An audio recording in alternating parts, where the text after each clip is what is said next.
Juragan. Kali ini saya akan membahas tentang sengketa Pilgub Lebak Banten. Sengketa Pilgub Lebak Banten.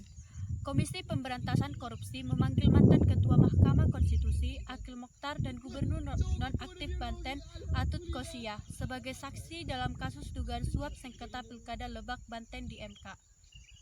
Amir dan Kasmin diduga bersama-sama Atut dan Wawan menyuap Akil untuk memengaruhi dalam memutuskan permohonan keberatan hasil Pilkada Lebak yang diajukan Amir dan Kasmin.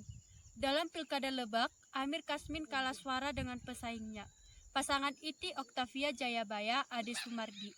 Atas kekalahan itu, Amir mengajukan keberatan hasil Pilkada Lebak ke MK. Dalam kasus tersebut, Majelis Hakim Tipikor menjatuhkan vonis hukuman penjara seumur hidup kepada Akil karena dianggap terbukti menerima suap dan melakukan pencucian uang terkait dengan penanganan sengketa pilkada. Sementara itu, Atut divonis hukuman 4 tahun penjara ditambah dengan denda 200 juta subsidiar 5 bulan kurungan. Majelis Hakim Tipikor juga telah menjatuhkan vonis 5 tahun penjara dan denda 150 juta subsidiar 3 bulan penjara terhadap Wawan dalam kasus tersebut. Saya akan menjawab pertanyaan dari teman saya Tresya Sagala. Yang pertama, apakah menurut Anda kasus serangan Fajar akan mendapatkan sanksi atau denda dari KPU? Menurut saya iya, karena diatur dalam pasal 515 mengatakan pemberi uang agar memaksa pemilihan tak menggunakan hak suara diancam hukuman 3 tahun penjara dan denda 36 juta rupiah. Dan diatur juga dalam pasal 523.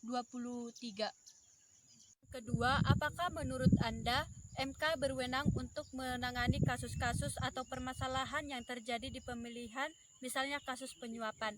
Menurut saya iya, karena diatur dalam pasal 157 ayat 1 yang berbunyi, perkara perselisihan hasil pemilihan diperiksa dan diadili oleh Badan Peradilan Khusus. Dan pasal 157 ayat 2, Badan Peradilan Khusus sebagaimana ayat 1 dibentuk sebelum pelaksanaan pemilihan serentak nasional.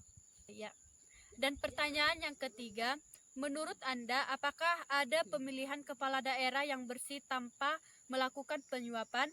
Menurut saya tidak ada,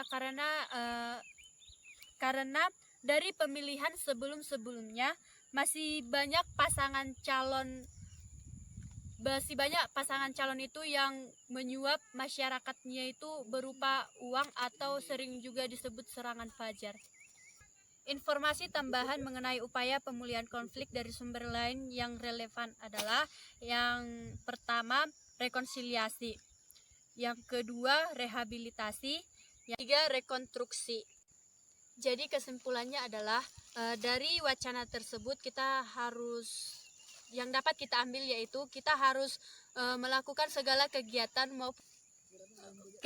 atau pemilu itu harus dalam keadaan jujur, tidak ada unsur paksaan atau kalau dalam pemilu itu sering disebut dengan serangan fajar. Kita harus memilih pemimpin itu harus yang adil, tidak banyak basa-basi dan melakukan tindakan yang pasti.